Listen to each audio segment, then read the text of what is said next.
विधि ना के लेखा काटे ना काटाई, इहे बाटे विधि के विधान हो, इहे बाटे विधि के विधान।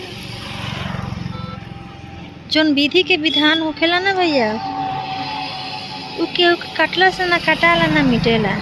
एक दिन के बारिश में पूरा सरे डूब गेल बा। जौन धान फूट गए रहलक ह, बहुत जल्दी पाके वाला रहलक हवे, उ धान के कहीं नजारा भी नहीं दिखत, पूरा खत्म हो चुकल। का करे किसान लोग?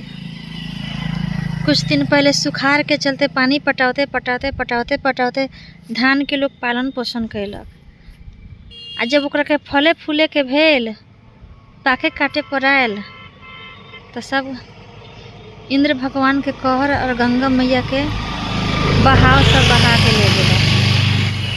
ये में का कर सकता केहू? अभी जौन कहीं कहीं दिखत आटे, ओ सब में भी पानी समा गेल बा। कहीं दूर दूर तक थोड़ा धान दिखतहू बाटे तो सब में पानी समा गेल बा।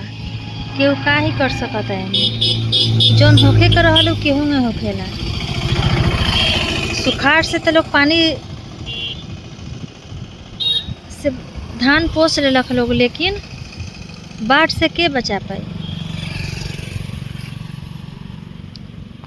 ये दुनिया हाँ, ये दुनिया में कुछ हो कब होखेला के जाना तक।